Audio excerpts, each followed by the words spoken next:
오늘의 성경 말씀은 잠언 23장 22절에서 25절 말씀입니다. 너를 낳아준 아버지에게 순종하고 늙은 어머니를 업신여기지 말아라. 진리를 사들이되 팔지는 말아라. 지혜와 훈계와 명철도 그렇게 하여라. 의인의 아버지는 크게 기뻐할 것이며 지혜로운 자식을 둔 아버지는 크게 즐거워할 것이다. 너희 어버이를 즐겁게 하여라. 특히 너를 낳은 어머니를 기쁘게 하여라. 이 말씀은 살아계신 하나님의 말씀입니다. 변함없는 하나님의 은혜를 생각하며 또한 우리에게 보여주신 부모님을 생각합니다. 주님, 오늘 어버이 주일 우리의 마음 가운데 또 부모님의 그 사랑을 다시 한번 생각해 하시고 또 그와 함께 우리를 향한 하나님의 그 사랑을 우리의 마음속에 다시 한번 새기는 시간 되게 하여 주옵소서. 예수님의 이름으로 기도합니다. 아멘.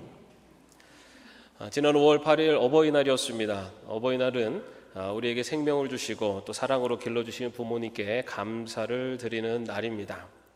한국에서 지키는 어버이날은 아시는 것처럼 미국의 마더스데이, 어머니 날에서 유래가 되었습니다. 미국 웨스트 버지니아주의 그래프턴 출신인 안나 자비스는 어머니가 살아계실 때 더 잘 효도해드리지 못한 것을 후회했습니다. 그래서 그녀는 이렇게 자녀들이 후회하지 않도록 하기 위해서 어머니의 삶과 헌신을 기리기 위해서 어머니의 날 제정을 위한 운동을 시작을 했습니다.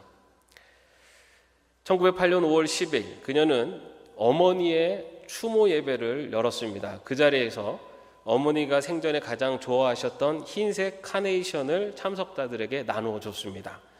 이것이 어머니 날의 첫 행사로 기록되어 있습니다. 이후에 이 운동은 미국 전역으로 퍼져나가기 시작했습니다. 또한 이 자비스는 수많은 편지를 언론과 정치인들 그리고 교회에 보내면서 이 어머니 날을 국가적인 기념일로 제정해야 된다고 호소를 했습니다. 그 결과 1914년에 미국 의회가 결의하고 또 윌슨 대통령이 5월 둘째 주 일요일을 어머니의 날로 공식 선포했습니다. 이후에 사람들은 살아계신 어머니를 위해서는 붉은 카네이션을 가슴에 달아드렸고 돌아가신 어머니를 기릴 때는 흰 카네이션을 달아드리며 감사의 마음을 표현했습니다.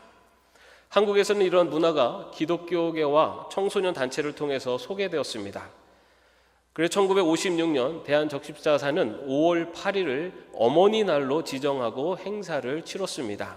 그러나 그 이후에 아버지도 함께 기념하자라고 하는 여론이 확산되면서 1974년부터 정부는 이를 어버이날로 개정을 하고 법정 기념일로 지정했습니다. 그 후로 지금까지 5월 8일은 부모님의 사랑과 헌신에 감사하는 어버이날로 지켜지고 있습니다. 그러나 사람마다 이 어버이날을 맞이하는 마음은 다를 것입니다. 누군가에게는 곁에 계신 부모님께 감사의 마음을 전할 수 있는 그런 소중한 기회일 것이고 또 누군가에게는 이미 떠나버린 부모님에 대한 그리움이 깊어지는 날이 될 수도 있습니다. 사람마다 아버지 또는 어머니라는 이름을 떠올리면 다양한 감정이 생깁니다. 그러나 그 중에서도 부모님의 희생 그리고 헌신 늘 생각할 때면 우리의 마음이 먹먹해지고 그리고 그 사랑과 헌신에 다하지 못한 것 같은 그런 마음의 부담감도 오는 것이 사실입니다. 우리가 그런 마음의 부담감을 갖게 되는 가장 큰 이유는 우리는 모두 부모님이 주신 생명 그리고 사랑을 받으며 자란 누군가의 자식이기 때문입니다. 부모님의 그 사랑, 그 생명, 그것은 자녀를 향해 끊임없이 변함없이 내려오는 내리사랑이기 때문입니다. 2010년 호주 브리즈번에 살던 케이트 오그는 쌍둥이 아기를 26주 만에 조산을 했습니다. 딸은 안정적이었지만 아들 제이미는 태어나자마자 숨을 쉬지 않았습니다. 20분 동안 심폐소생술을 했지만 결국 아기는 사망 선고를 받았습니다. 의사들은 마지막으로 산모에게 이 죽은 아이를 안겨 주었습니다. 엄마는 눈물을 흘렸습니다. 그러나 엄마는 계속해서 그 아기를 가슴에 품고 계속해서 말을 이어갔습니다. 엄마가 너를 얼마나 사랑하는지 알지? 너무너무 사랑한단다. 그렇게 죽은 아기를 바라보며 엄마는 계속해서 말을 걸고 이야기를 했습니다. 그런데 놀라운 일이 벌어졌습니다. 죽은 줄 알았던 아기가 갑자기 움직이기 시작했습니다. 간호사는 단순한 반사작용이라고 말했습니다. 그러나 곧 아기의 호흡이 돌아왔고 체온이 올라가기 시작했습니다. 의사들이 다시 진찰해 보니 그 아기가 살아났던 것입니다. 이 사건은 전 세계에 알려졌습니다. 그 후에 캥거루 케어라고 하는 부모의 가슴에 아기를 피부로 직접 맞닿게 해주어서 신생아에게 생명력을 주는 돌봄 방식으로 자리 잡았습니다. 어머니의 품은 단지 따뜻한 가슴만이 아니었습니다. 사랑의 언어가 쏟아지고 생명의 울림이 있는 자리가 바로 어머님의 품이었습니다. 이것이 바로 어머니의 사랑입니다. 숨이 멎을 듯한 순간에도 자식을 놓지 않는 사랑, 끝까지 포기하지 않는 사랑, 그것이 바로 어머니의 사랑입니다. 그렇기 때문에 부모의 사랑은 감정이 아니라 생명을 살리는 힘인 것입니다. 2013년 캐나다 온타리오주의 가을, 한 가족이 호수로 나들이를 나갔습니다. 그들은 작은 배를 타고 호수 한가운데로 갔습니다. 그러다 갑자기 불어온 강한 바람과 물결로 인해서 배가 전복되고 말았습니다. 뒤집힌 배를 붙잡고 아버지는 간신히 버텼습니다. 그리고 두 자녀는 구명조끼를 입고 있었습니다. 그러나 이 자녀들은 수영을 하지 못했습니다. 문제는 수온이 낮아서 오래 물속에 있으면 위험한 상황이었습니다. 그 순간 아버지 마크 브라운은 이 아이 둘을 자신의 팔과 어깨에 올렸습니다. 그리고 그는 물속 깊이 잠긴 채로 그렇게 자신의 몸으로 아이들을 받치면서 버티며 구조대를 기다렸습니다. 그렇게 40분이 넘는 시간 동안을 버텼을 때 구조대가 도착했고 아이들은 구조되었습니다. 그러나 이 아버지는 완전히 탈진되고 저체온증으로 살아나지 못했습니다. 이 사건을 다룬 지역신문은 이렇게 기록합니다. 아버지는 마지막 숨을 다할 때까지 두 아이를 위해 물 위에 서 있었다. 아버지는 그들에게 구명조끼가 되었고 생명의 받침대가 되었다. 이것이 바로 부모의 사랑입니다. 자녀가 살 수 있다면 내가 물속으로 가라앉아도 괜찮다는 그 마음, 자녀가 살 수 있다면 내가 죽어도 좋다는 마음, 내가 다쳐도 내 아이만 괜찮을 수 있다면 그 자리로 뛰어드는 것이 바로 부모의 마음, 바로 희생과 헌신의 마음이 부모의 사랑입니다. 이처럼 부모님의 사랑은 말로 다 표현할 수 없는 희생과 헌신으로 이루어져 있습니다. 우리가 어린아이였을 때, 우리가 뒤척일 때마다 부모님은 일어나서 안아주시며 밤잠을 설치곤 하십니다. 열이 나면은 자신의 이마에라도 그 열을 대신 옮겨주고 싶어 하시는 것이 부모의 마음입니다. 배가 고플까봐 자신은 드시지 않으면서도 자녀 먼저 챙기는 마음, 자녀가 아프면 차라리 내가 아팠으면 좋겠다는 마음으로 마음 졸이게 바라보는 것이 부모의 마음입니다. 우리는 바로 그러한 부모님의 사랑을 먹고 자란 것입니다. 오늘 이 시간 우리가 받은 이 부모님의 사랑을 마음 깊이 떠올리며 함께 이 노래를 불렀으면 좋겠습니다. 우리 어머니의 마음 함께 불러보겠습니다.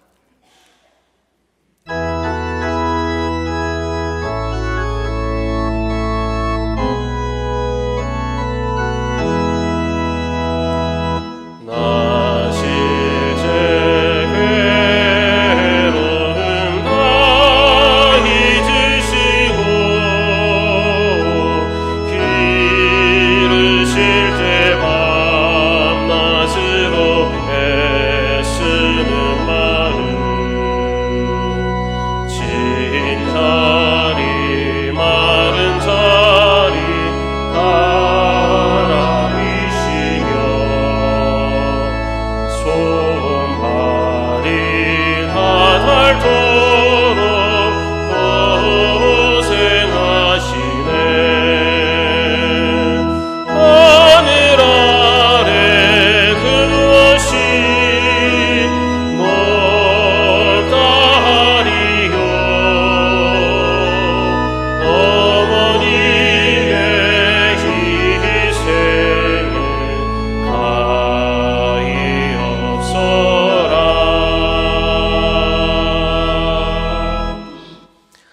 사랑하는 성도 여러분, 오늘 우리는 이 부모님의 사랑을 깊이 기억하고 감사하는 어버이 주일로 지키고 있습니다.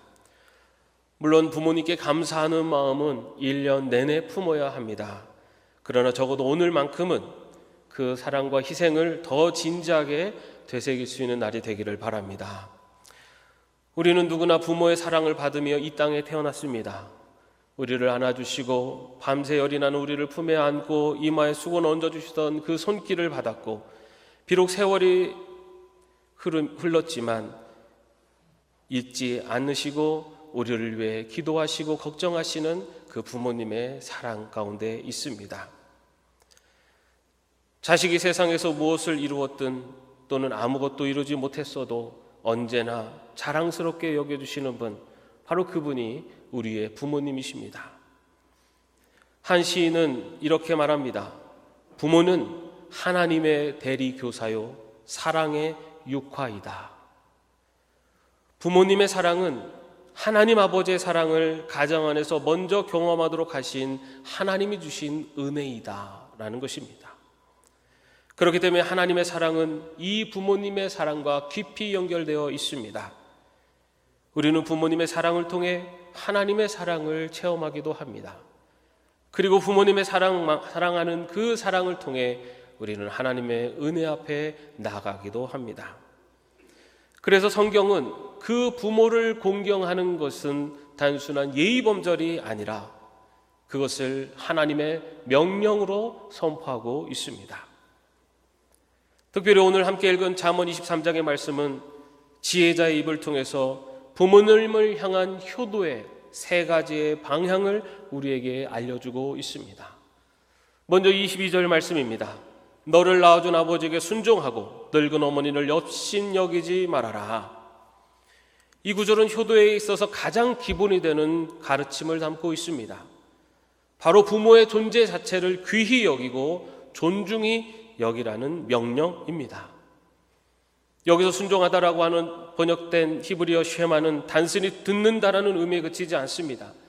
그 말씀을 듣고 마음에 받아들이며 삶으로 순종해내는 것을 말하고 있습니다.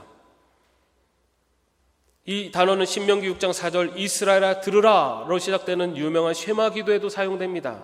다시 말해 성경이 말하고 있는 순종, 부모님을 향한 순종은 그 말씀을 듣는 것에서 멈추는 것이 아니라 그 말씀을 듣고 따르는 것까지 나아갑니다. 그리고 이것은 하나님의 말씀 앞에 순종하는 것으로 이어진다고 말하고 있습니다. 그렇기 때문에 부모의 말씀을 귀담아 듣고 따르는 것은 곧 영적인 훈련이며 하나님께 순종하는 삶의 출발점을 말하고 있습니다. 또한 늙은 어머니를 업신여기지 말라라고 하는 이 말씀은 단순한 윤리적 조언을 넘어서는 강력한 영적 경고라고 할 수가 있습니다. 여기서 업신여긴다는 것은 경멸하다, 가볍게 여기다는 의미를 가지고 있습니다. 즉 나이가 들어 육체적으로 약해지고 사회적, 경제적으로 힘이 없어졌다는 이유로 부모님의 존재를 무시하거나 경시해서는 안 된다는 것을 분명히 말하고 있습니다. 부모님의 연로하심은 무시할 대상이 아니라 더욱 존중과 배려를 받아야 할 존귀함의 표시이기 때문입니다. 성경 주석가 브루스 월트키는 이 구절을 이렇게 해석합니다. 부모 공경은 단순한 예절이 아니라 하나님을 경외하는 거울이다. 다시 말해서 우리가 부모를 어떻게 대하느냐가 곧 우리가 하나님을 얼마나 깊이 경외하고 있는지를 드러내는 척도라는 것입니다. 이 진리는 십계명에서도 확인할 수 있습니다. 출애굽기 20장 12절에서 너희 부모를 공경하여라. 그래야 너희는 주 너희 하나님이 너희에게 준 땅에서 오래도록 살 것이다 라고 말씀하고 있습니다. 너희 부모를 공경하여라. 이것은 명령입니다. 권고가 아닙니다. 자식은 당연히 부모를 공경해야만 하는 것입니다. 부모 공경은 단지 도덕적으로 요청하는 것이 아니라 하나님이 직접 명하신 삶의 방식이며 그리고 그 결과로 하나님의 축복이 약속된 계명인 것입니다. 사랑하는 성도 여러분, 우리는 각자의 다른 삶의 자리에서 부모와 자녀의 관계 속에 서 있습니다. 어떤 분들은 이미 자녀들이 모두 출가하여 독립하여 살아가는 분도 계신 것입니다. 이제 자녀는 더 이상 곁에 머물지 않지만 부모의 자리는 결코 사라지지 않습니다. 물리적인 거리는 멀어졌을지 몰라도 부모로서의 영적인 권위는 변함이 없습니다. 그렇기 때문에 부모들은 자녀들을 위해서 끝까지 그 자녀들의 영적인 부분까지도 책임지는 것이 부모의 모습입니다. 눈에 보이지는 않지만 자녀를 위해서 기도하고 또한 그 자녀들이 믿음 안에 살아갈 수 있도록 영적인 가이드를 해줄 수 있는 것이 바로 부모의 자세이며 부모의 마음입니다. 그리고 그것이 하나님께서 말하시는 자녀들, 믿음 안에서 자녀를 케어하는 그리고 돌보는 부모의 자세인 것입니다. 또 어떤 분들은 지금 한창 자녀를 키우고 계신 부모님들도 계실 것입니다.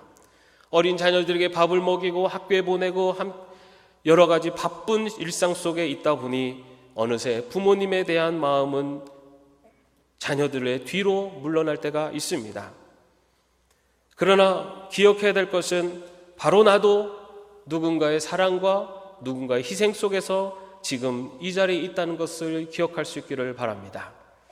아무리 바쁘고 힘든 일상 속에서도 부모님에 대한 그 마음을 놓지 않고 자녀를 사랑하는 그 마음만큼 부모의 사랑에 감사할 수 있는 것, 그것이 또한 부모를 공경하는 신앙인의 모습이 되어야 될 것입니다. 그리고 또한 부모님과 함께 살아가고 있는 자녀들이 있다면 지금 이 순간이 가장 귀한 기회임을 기억해야 합니다. 부모님의 음성을 듣고 그 손을 잡고 눈을 맞추며 사랑을 표현할 수 있는 이 시간은 결코 영원하지 않습니다. 삶이 바쁘다는 이유로 부모님의 존재를 당연시 여기지 말아야 합니다. 말씀 한마디, 짧은 전화, 함께하는 식사, 손 한번 잡아드리는 그 모든 것이 부모님의 마음을 깊이 위로하는 효도의 표현입니다. 그리고 또한 지금 곁에 부모님이 계시다면 따뜻한 말 한마디를 건네는 것도 너무나 귀한 효도입니다. 고맙습니다. 사랑합니다. 이러한 말들은 아끼지 마십시오. 훗날 떠나가신 뒤에 그때 조금 더 잘해드릴 걸, 그때 그 이야기를 했어야 하는데 라는 후회를 해도 소용이 없습니다. 또한 우리 공동체 안에는 결혼을 하지 않거나 자녀가 없는 성도님들도 계십니다. 그러나 이 말씀은 그런 분들에게도 동일하게 적용이 됩니다. 우리는 교회 안에서 한 가족입니다. 그러므로 연로하신 어르신들을 부모님처럼 공경하고 섬기며 살아가는 것, 그것이 또한 하나님을 경외하는 삶의 표현이 되는 것입니다. 하나님은 우리에게 각자의 가정뿐만 아니라 하나님의 가족으로서의 삶도 부여하셨습니다. 그리고 그 가족의 중심에는 부모님과 같은 분들이 계시며 그분들을 존중하는 것, 그것이 바로 하나님 나라의 질서이며 또 성경이 말하는 효도의 모습이기도 합니다. 결국 우리가 어디에 있든 어떤 역할을 하고 있든 부모와의 관계 속에서 우리에게 주어진 사명은 분명합니다.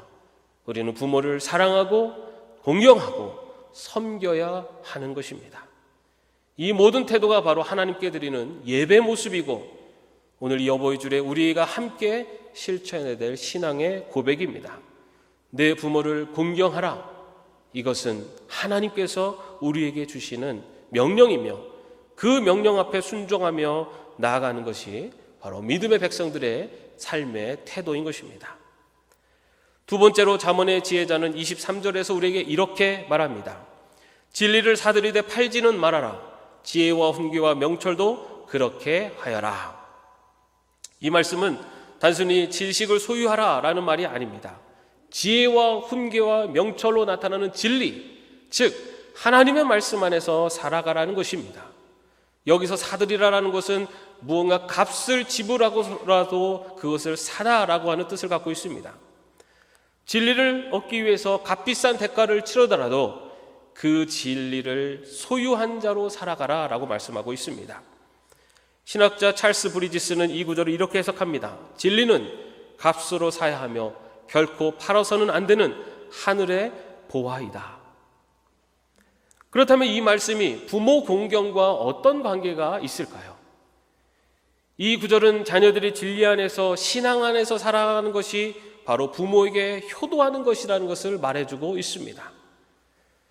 자녀가 좋은 대학에 들어가고 대기업에 취직하고 경제적으로 안정적인 삶을 살아간다고 해도 부모와의 관계가 단절되어 있거나 신앙 안에서의 교제가 없다면 믿음의 부모에게 있어서 그것이 진정한 기쁨이 될 수 있겠습니까? 가진 것이 많지 않더라도 부모님을 자주 찾아뵙고 신앙 안에서 감사하며 섬기며 살아가는 자녀를 둔 믿음의 부모는 그 자녀들의 삶의 모습을 통해 기쁨을 누릴 수 있습니다. 그렇기 때문에 하나님의 말씀 안에서 살아가는 것, 그것이 바로 믿음의 부모들에게 행할 수 있는 귀한 효도의 모습이라는 것을 말씀은 우리에게 이야기하는 것입니다. 그와 동시에 이 말씀은 부모가 자녀에게 가장 먼저 물려주어야 할 것이 무엇인지를 우리에게 말하는 것입니다. 진리, 지혜와 훈계와 명철, 다시 말해 하나님의 말씀, 신앙의 유산을 전해주는 것, 그것이 부모가 가장 먼저 그리고 가장 중요하게 해야 되는 일이라는 것을 말하고 있습니다. 많은 부모들이 자녀에게 입시, 취업, 결혼, 내 집 마련 같은 성공의 기술을 가르칩니다. 하지만 정작 자녀가 인생의 고비에서 방황하고 넘어질 때 그 자녀들을 붙잡아주고 다시 일어설 수 있도록 힘을 주는 것은 세상의 기술이 아니라 바로 믿음이며 또한 부모를 통해 전해받은 진리의 말씀인 것입니다. 23절 말씀은 우리에게 바로 부모 공경의 참된 본질이 무엇인지를 우리에게 깨닫게 합니다.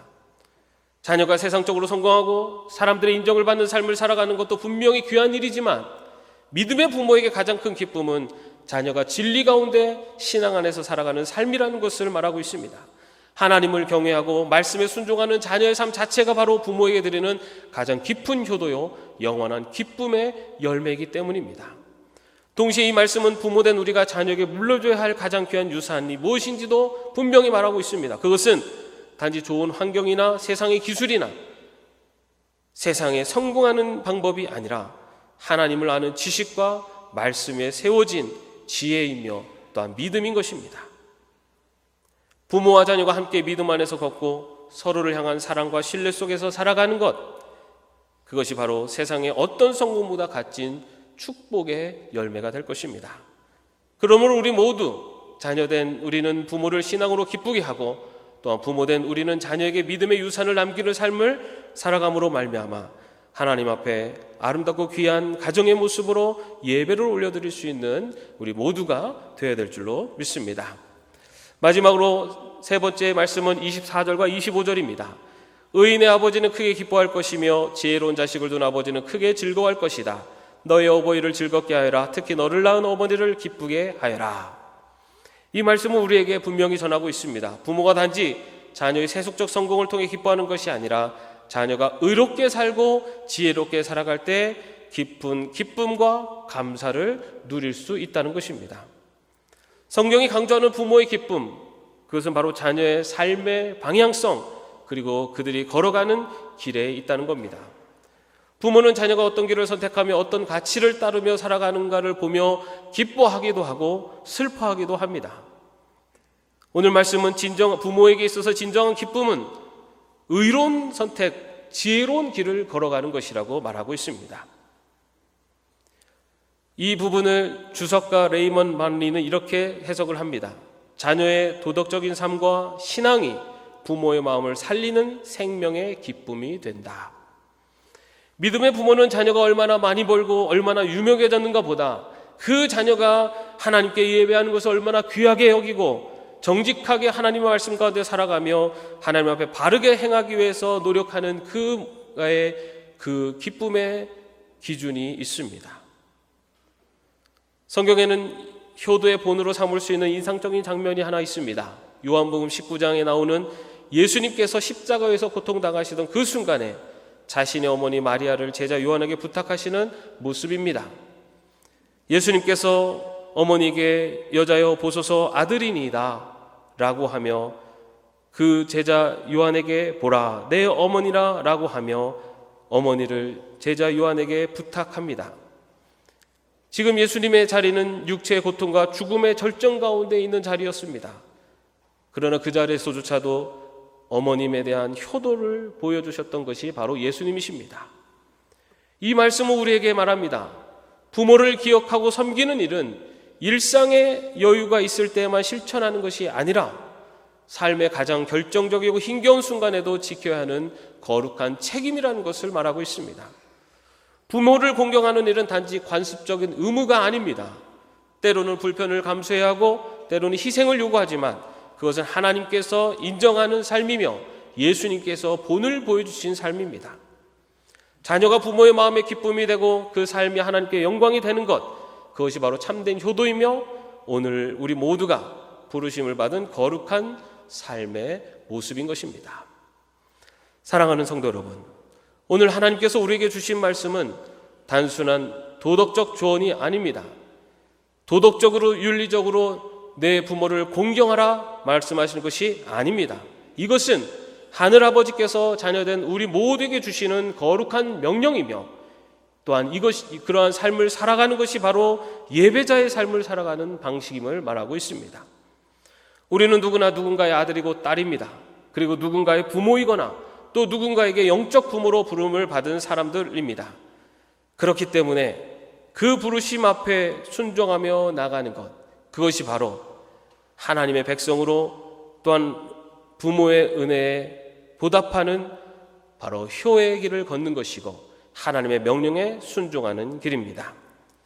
오늘 이 어버이 주를 맞이해서 우리에게 베푸신 그 부모님의 은혜를 생각하며 그 부모님의 은혜에 감사하는 날이 되기를 바랍니다. 또한 부모된 우리들은 우리의 자녀들을 바로 그 사랑으로 키워가되 하나님의 말씀 앞에서 또 하나님의 믿음 안에서 그 믿음의 유산을 이어가는 그러한 부모가 되기를 결단하는 그러한 시간이 되기를, 그래서 우리의 삶의 모습 또 우리의 가정의 모습, 우리의 가문의 모습을 통해 하나님의 영광 올리는 믿음의 축복의 가정이 될 수 있기를 주님의 이름으로 축원합니다. 기도하겠습니다. 사랑과 은혜가 풍성하신 하나님, 저희들에게 하나님의 사랑을 맛볼 수 있도록 부모님들을 허락해 주셨습니다. 주님, 그 부모의 헌신과 사랑 가운데 우리가 이 자리에 있음을 고백합니다. 또한 그 부모의 사랑과 헌신을 넘어서는 더 큰 사랑과 은혜가 있었기 때문에 바로 오늘 우리가 이 자리에서 주님을 예배합니다. 주님, 부모의 은혜와 부모의 그 사랑을 감사하며 부모를 공경하라 하는 이 말씀 앞에 순종하는 저희들이 되게 하시고, 또한 그 순종의 삶이 하나님을 경외하고 하나님을 공경하는 데까지 이어지는 믿음의 백성으로 걸어가는 저희 모두가 되게 하여 주시옵소서. 예수님의 이름으로 기도합니다. 아멘.